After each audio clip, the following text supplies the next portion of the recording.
Billionaire CEO Ethan Blake had conquered markets, crushed competition, and bought out empires. But one tiny human had him completely powerless. His 5-year-old daughter, Amara. She hadn't eaten in 3 days. Top chefs from Italy, Japan, and France stood outside the kitchen, humiliated. She refused everything. "I'm not hungry," Amara whispered again, arms crossed at the head of the massive dining table. Ethan slammed his palm down. "We own half the food industry. Why can't anyone feed my daughter?"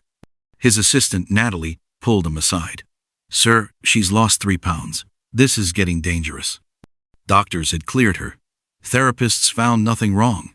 Still, Amara barely spoke and rejected every meal. Ethan knelt beside her. "Princess, tell me, what do you want?" Amara hesitated. "I saw a lady in my dream. She made me food. It felt warm." He stood up. "Find her," he ordered. Natalie blinked. "Sir, that's impossible. She doesn't exist. I don't care if she's from a jungle or the moon. Find her." Meanwhile, across the country, a modest girl named Zuri Story was cooking over firewood, unaware her life was about to change, and that the world's most powerful man was coming for her. Zuri Story didn't own a phone. She didn't have social media. But her food? It traveled. Through whispers, through word of mouth, through stories people didn't forget. She lived in a quiet mountain town, cooking for elders and children, using spices passed down through generations. Her meals were made over firewood, no fancy tools, no electricity. Just instinct, patience, and something she called soul fire. So when 2 black luxury SUVs pulled up outside her tiny clay home, she didn't flinch. A suited man stepped out. "Miss Zuri Story?" She nodded. "You've been requested by Ethan Blake. Private jet is waiting." "I don't cook for money," she said softly. "It's not about money. His daughter won't eat." She said, "She dreamed of your food." Zuri froze. "She dreamed of me?" The assistant hesitated. "Yes, she's wasting away." Zuri looked back at her burning pot of stew, then toward the mountains. One word escaped her lips. "I'll come." Hours later, the private jet soared toward the Blake estate. Zuri sat quietly, clutching a bundle of herbs and hand-ground spices. She had no idea that the child waiting for her had never tasted happiness until now. Ethan Blake didn't believe in fairy tales. He believed in quarterly reports, boardroom takeovers, and measurable results. So when Zuri walked barefoot into his mansion's gleaming kitchen wearing a faded linen dress and carrying nothing but a pouch of herbs, he nearly walked out. "Where's your resume?" he asked flatly. "I don't have one," she replied, "but I have what your daughter needs." Natalie stepped forward, whispering, "Sir, maybe let her try." Ethan scoffed. "You think this barefoot forest witch can succeed where Michelin stars failed?" Still, he allowed it. Zuri stepped into the kitchen, and the room changed. She moved with rhythm, not rush. She crushed spices in her hand, stirred with wooden spoons from her satchel, and hummed softly notes from a lullaby no one recognized. The scent spread through the estate like magic. Amara wandered in, drawn by something she couldn't explain. Zuri smiled gently and set down a steaming bowl. No pleading, no pressure. The little girl took one bite, then another. Then she smiled. Wide, genuine. Tears filled her eyes. Ethan stepped back, stunned. "Daddy?" Amara whispered. "She tastes like my dreams." Zuri turned, meeting Ethan's gaze. Calm, unbothered. And in that moment, something cracked inside him. By morning, the Blake estate buzzed with whispers. Amara had eaten 3 full meals and asked for more. The house staff whispered, "It's her, the barefoot one." Even the guards started sneaking spoonfuls from Zuri's kitchen. Ethan, however, was unsettled. He wasn't used to feeling powerless or grateful, especially not toward a girl who stirred soup like it was sacred. But the world outside wouldn't stay quiet. A photo leaked. Billionaire's daughter eats again, but only from tribal chef. Within hours, headlines erupted across news feeds in the world. Forest girl feeds billionaire's heir. CEO's mystery chef. Is this magic or manipulation? Is Ethan Blake falling for the help? Ethan slammed his phone down. This is spiraling. Fire her, his board advisor growled. She's becoming a liability. But then Amara tugged at his sleeve, holding up a drawing. Her, Zuri, and Ethan, all holding hands. That night, Ethan entered the kitchen. You're becoming a problem, he said. Zuri didn't flinch. I didn't ask to be here, but your daughter asked for me. Before he could reply, Amara appeared in the doorway, holding Zuri's spice pouch. Daddy, she said, don't make her leave. Night fell on the Blake estate, but the drama was just beginning. A local reporter, Holly James, disguised as a florist, slipped past the gates. Her goal? Expose the truth behind the tribal girl who made a billionaire's child eat again. While Zuri hummed quietly in the kitchen, preparing a broth that smelled like memory itself, Holly peeked through a window and clicked a photo. Flash. Zuri's head snapped up. Outside, Holly ducked but not fast enough. Ethan saw her. Security dragged the woman in. What were you trying to do? He growled. I wanted to know who she really is, Holly spat. She's not just a chef. People are saying she's a healer. Some kind of witch. Zuri stood silently, her eyes unreadable. Ethan stared at her. Is there truth to that? Zuri met his gaze. I cook with what I feel. With memory. With pain. Maybe that scares people who only trust science. Before Ethan could respond, Amara burst in. Zuri's not scary. She's safe.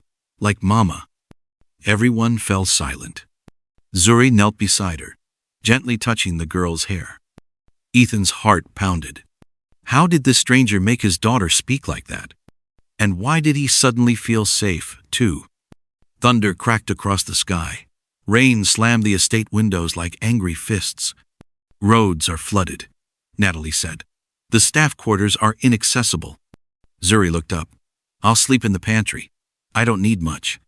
You're not sleeping in a pantry, Ethan said firmly. We have guest rooms. She hesitated, but nodded.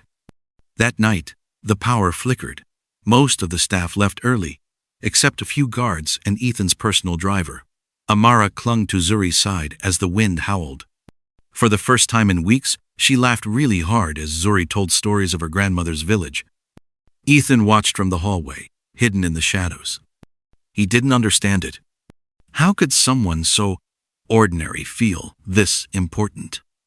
Later, as the house quieted, Ethan poured 2 glasses of wine and knocked on Zuri's door. She opened it, eyebrows raised.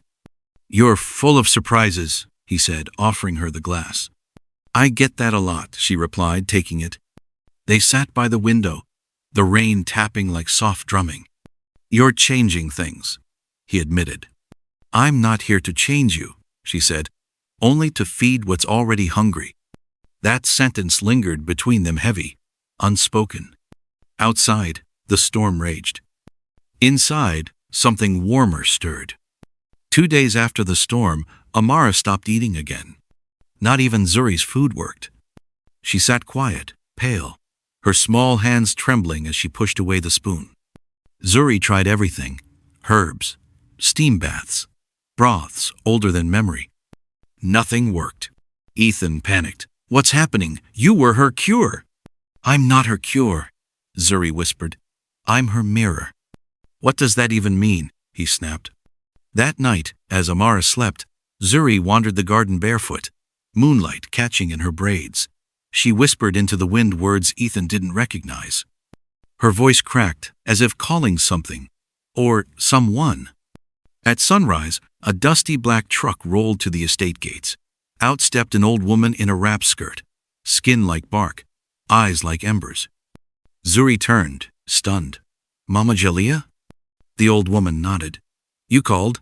I came. Ethan stepped forward, suspicious. Who is this? She's the one who taught me to cook with soul fire, Zuri said. She knows what's wrong. Mama Jalea entered Amara's room and laid her hand gently on the girl's forehead. She's not sick, she whispered. She's carrying pain that isn't hers. Then she looked at Ethan. And it started with you. Ethan stared at Mama Jalea, cold and unreadable. "What do you mean it started with me?" he asked, his voice flat. The old woman didn't flinch. "Children feel what parents hide. Grief, guilt, silence. You buried something deep, and now your daughter carries it in her bones." Zuri watched quietly. She already knew. "I don't talk about the past," Ethan muttered. "But it talks through her," Jalea said. After a long pause, Ethan walked to the fireplace and placed his hand on a faded photo. A woman with bright eyes, wide smile, holding baby Amara.